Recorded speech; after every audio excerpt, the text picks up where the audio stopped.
my pleasure to introduce our speaker today, Mr. Neil Helm. Dr. Neil Helm. Sorry, Neil. And Neil's spoken here many times. He's one of our favorite speakers. And however, I never really got to know you, Neil, until this past year. And Neil and myself, Larry Jennings, and John Wilson began meeting once a month just for lunch to talk about our lives and what's going on and our history. And so Neil's told many stories, and I've never known anybody that had as many good stories as Neil. And I thought I had heard them all until we had lunch last month. And Neil told us that he, back around 1958, he was a member of the very first special operations group created by the Army. And part of their training was he went up with this group up to Alaska on December 26th, the day after Christmas, and stayed there till May. They wanted to get cold weather training. And so they're out on maneuvers one night, and it's howling wind, and it's 45 degrees below zero in Alaska. And Neil says, we need a snow cave here to sleep tonight. We can't sleep in the open. So Neil goes there and is working. He builds this nice little snow cave, ice cave actually, comes back and tells the guys there, I got the snow cave. They says, we're not going to sleep with you. You snore. So we built our own snow cave. And so Neil says, okay. So Neil goes back to the snow cave, and in the snow cave, he runs into a moose. A moose had taken lodging in the snow cave as well. I'm sure he was very appreciative to be walking along and find a snow cave there. And Neil had no choice. He had to sleep in that snow cave. There's no place. He had to sleep inside. So he says he kind of slithered in with the moose. Now this moose is so big it could crush you and kill you in a heartbeat, right? But Neil spent the whole night in that snow cave with that moose. And then the next morning, the moose got up and takes off. And so this is the first time in the 50 years of the Fellowship of the Inner Light we've had a Sunday speaker who spent the night in an ice cave with a moose. Come on up, Neil.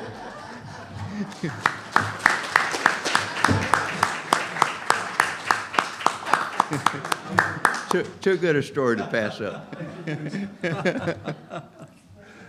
Thank you. That's a great introduction, by the way. It's true. It's absolutely honest. It was a small female moose. And I thought, the worst she could do would be to step on me. And, with snow and soft in there. And so I thought, well, it was 50 below zero, not even 45. The wind was howling. There was no choice. So good to be here. Peace be unto you all. Peace be unto you from our Father and Son and the Holy Spirit, which dwells in all of us. It's so wonderful. I love speaking here and being here to share, not really just sharing with you, which I do. And I enjoy it. I really do. It's old professors, love to do this. So I'm talking today about the states of consciousness. Susan's readings that she always prepares, we could all go home. I mean, they're basically all we need to know: love and forgiveness and godliness and spirituality. But there's also things that we need in our daily lives and the way we think and do things, and that's spirituality. And when Lloyd introduces me, always says Dr. Helm, and the cosmologist and physicist and all of that. And so I started thinking about the talk today about the big picture, and I've sort of reviewed some futurist cosmologists, and I'm going to spend 30 seconds. There's just a coming together, a beautiful synergy. And by the way, synergy is a wonderful word. And one of my mentors in life said, you can't use synergy without using the word among after it. I sometimes use of, synergy of, but synergy among things. It's when the individual parts come together and create a greater whole.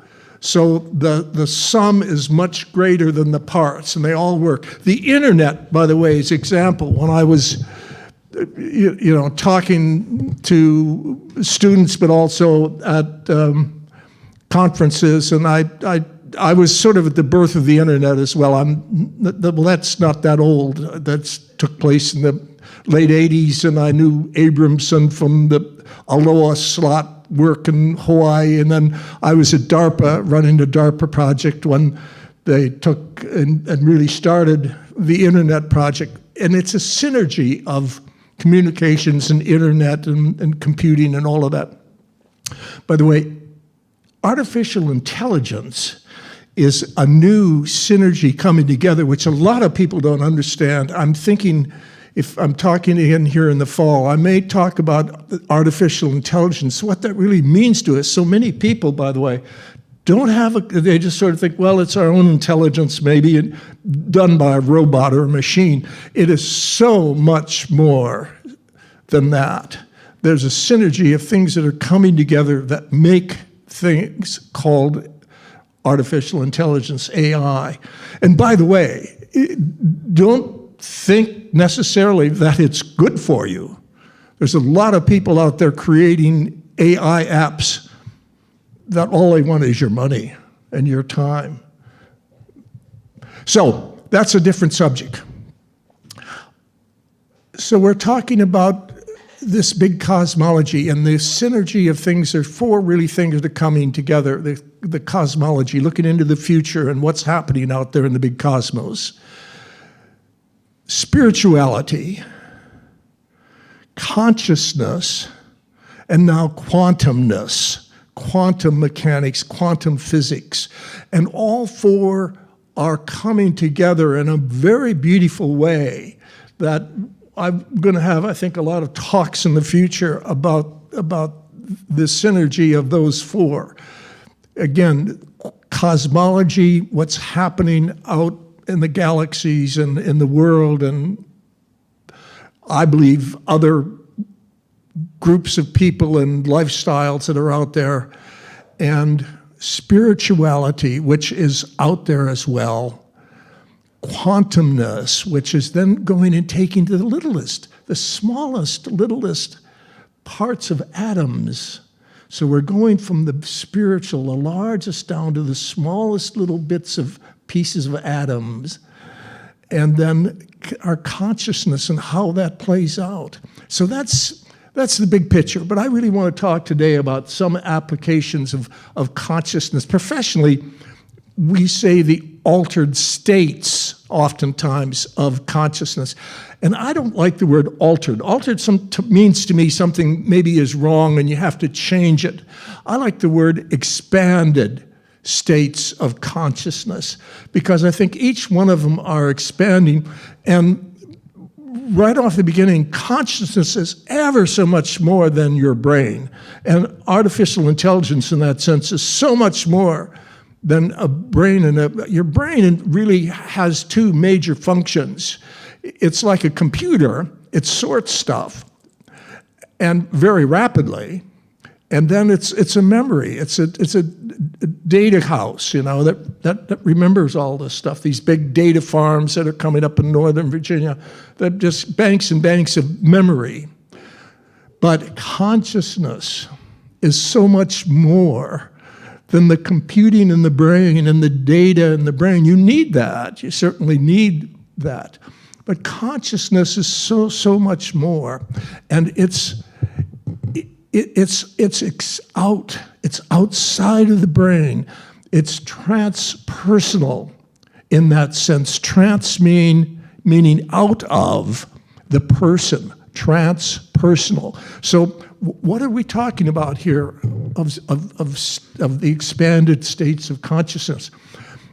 I'm going to go through a few today. Dreams, meditations, dreams day and night, and then the daydreams, your pondering, your reflections, and your night dreams, your meditations, and then I'll meditations takes me into hypnosis. So I'm just going to go through those, spend a couple of minutes on each of them, giving you my take. So what is consciousness? Consciousness is that reality which we all have within ourselves and outside of ourselves. So who are we? Our consciousness asks that question, who are we and where are we? And so, by the way, there's no magic answers. I like the one where if I ask you, who are you? You say, I'm a child of God. I like that one. And where are you? I'm everywhere. I like that one. So but consciousness. And it's you. It's you. It's not, oh, my family thinks I'm shy, when inside of you is a molten thing that wants to get out and dance and is not a bit shy. So you have to think of who the consciousness of, and it is you, in the sense of you and hopefully one with all, and it's what you think about who you are and who you are in society and the people around you and the relationships that you have. What are the dynamics of your relationships with people? Are they healthy? Are you healthy? And this oneness we have, after I talk and as we close down, we do the oneness that we use, the Om, which is the first word Om. But then we sing one, I am one with you. Every step I take, every breath I take, I'm one. So there's a oneness that is in this understanding of consciousness. But is this oneness me, ego? Or is it a one we, a oneness I, that usually after I, there's a verb of doing something, going somewhere. I am going to do, I am, where as opposed me is usually a taking. And so in the consciousness, you want to think about the I. And then we're going to go, and I'll get back to that in our meditation, because that's important. So that's what our consciousness is. And don't let anybody else tell you what your consciousness is. It is you, what you think, and these relationships, and who you are in this society.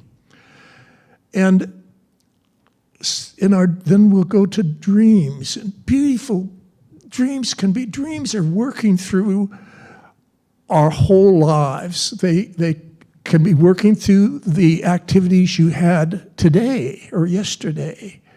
But they also can go way into your past, into your childhood, your earliest childhood, and working through some of that, hopefully, and it could go into the future, and you can dream in the future. And you're dreaming usually outside of yourself. It's situations, hopefully, but it's all right to dream about yourself too, in yourself and your own dreams. I love this song, Sweet Dreams. Sweet Dreams, Patsy Cline, a Virginia lady, Patsy Cline, Sweet Dreams. I'm really an optimistic. I love dreams. I'm a virtual dreamer, and so that I can start and stop dreams wherever I want. And then the most important thing in all of this, in dreams and pretty much throughout consciousness, is intention. Intention. What do we want to dream about? What do we want to do in our dreams? Don't just go to sleep and just leave it to nothing. Think about it. And also your day ponderings, but your night dreams, they can be so beautiful. And so in my lucid dreaming, if I use that word correct, lucid, where I can start and stop dreams, I have these most beautiful dreams about, meeting my wife and young. And as you heard, our anniversary, we weren't that young, but I go back to where we were sweethearts. And it's so wonderful. And the sweetest, sweetest dreams. And I can dream different variations of that all night. And I sort of go to bed intending to say, God, help me have sweet dreams tonight. And they're positive. And interestingly enough, I can start them and stop them. And the next night, I can say, God, what a wonderful dream I had last night. Let's pick that up and carry that on. It's such a sweet dream. Now, unfortunately, there's some dreams that are not all sweet, and we have to work through those. And sometimes the fears that we have in our lives get connected to these dreams. And if, unfortunately, many of you have dreams that are scary, try to set your intention up and try to work through those in a way towards, you're working towards a higher state of intention of beauty and of spirituality, and making your dreams more positive, thinking more positive, and that's your day. And then we'll go to your daydreams. Your daydreams, your reflections, by the way, are incredibly great and helpful and necessary. Daydreams are so, so necessary. The old thing about your boss catching you and you're looking out the window, like there's no end to the horizon, and your boss comes in and thinking, what's that dumb employee doing? It's supposed to be working. And all they're doing is looking out the window. Well, maybe you're having a very, very wonderful reflection, a pondering. You're working through things again during the day. Usually these things are closer to you, what's happening to you that day. And you work through these things. And again, when you start your daydreaming, you can include intention. Include intention of things that you want to work through that day. And some working through, maybe something bad did happen. Try to work through it in a positive way. Try to work through it and think about some good things. I guess I'm an optimist, but I daydream all the time, and as a psychologist, I've now have learned that they're very, very helpful. By the way, naps are very helpful. Again, we used to think, that no good. I grew up in a ranch farm community, and people didn't take naps. I mean, that was for lazy buggers. But now we find that taking naps is quite helpful. And it refreshes and replenishes and gives you opportunities to reflect and to dream and to work through some things. Very, very positive. So daydreams and night dreams and meditations, and we heard meditations here. They're very special to me because I learned to meditate, and it became so important. By the way, I'm going to add another consciousness, and that's, of course, near-death experiences that I talk about a lot. But I'm just going to say that because of my near-death experience, I really need to meditate. I need to back away from my ego. And that's one of the major keys in a lot of this, of dreaming and meditation, is, and I use this word, divorce. It's a strong word. Divorce your ego. And how do you do that? It's not easy. And now I'll use my ego to tell you an example of divorcing my ego. So I had a free afternoon in Paris. Was there lecturing. And I love big edifices and big spirit. I love to go to cathedrals. And so I went over to Notre Dame. I had the whole afternoon. And I got a couple of places. I went up on the roof, by the way, the aluminum roof, and laid up there and sunbathed and meditated a bit. But I went down and I looked at the stained glass windows on one side, and I got over in a very quiet place. And I sat, and the tourists and all that were in the background, so they weren't bothering me. And I was able to then very quickly put myself in a meditative state, and I'll get into that. And I looked at these stained glass windows, and the first one, there were the miracles. And the first, of course, the miracle is the wedding of Cana. And I wasn't at the first wedding, but I could go back in my meditations to that wedding. Weddings are fun, by the way. And I could taste the wine from the first wines that were distributed. And of course, the better wine that came later after Christ had blessed it and made water into wine. And I could taste that wine. And then the next one was Christ being baptized by John in the Jordan River. And I could just about feel the coolness of the river on my ankles standing there, being a part of that, watching Jesus being baptized by John. And then the next window was then the Last Supper. And there I was, one of the disciples in the Last Supper. I could smell the food and the saliva. You know, I could smell the food. It was so wonderful. And then all at once there was a jerk in my stomach. And it said, "I'm hungry. I want some ice cream." And I said, "What? Here we are in the Last Supper, and you, ego, want ice cream?" But it's true. It's how the ego works. And if you're really going to meditate, you got to divorce that as much as possible, as often as possible, and keep it away. And some of you will say, well, how do you meditate? Very quickly. This is the way I learned, and I use it all the time. And it's so easy, and I may have said it to your group before. Even if you can't go down to the water, think about it, but go down to the waterfront here and stand in 2-3 inches of water where the surf comes up over your feet and ankles, only a few inches. There's no, if you can do it with roll your pants legs up or something, there's no fear of drowning. And you let the cool water come over your feet and you breathe in. And then as that wave goes back out,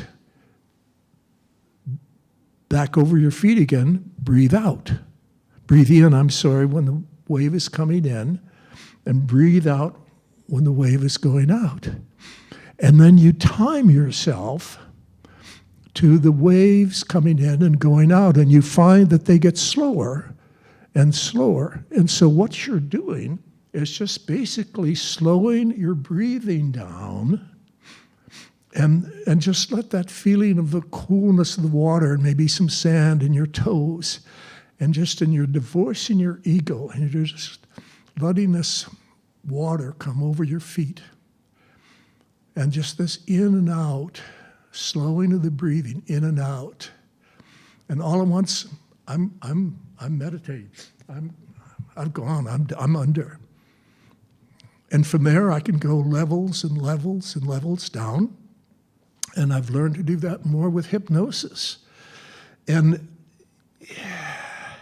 I've studied a lot of hypnosis. I've trained with Brian Weiss, some of the best in the world. I'm a clinical certified hypnotherapist.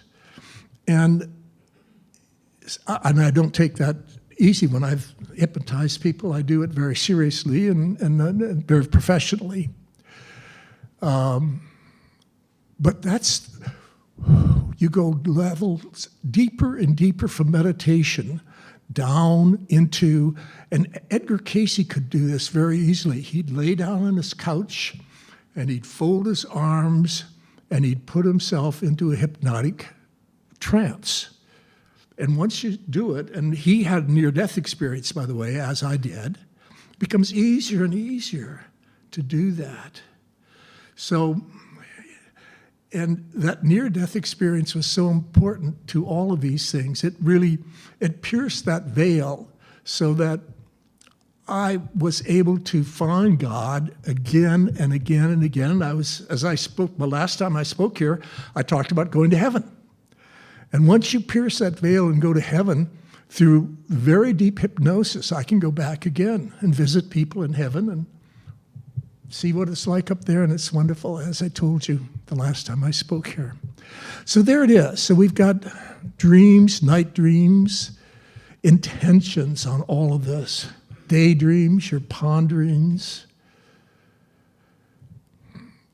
your consciousness of who you are and who you really are in your relationships throughout all of this, and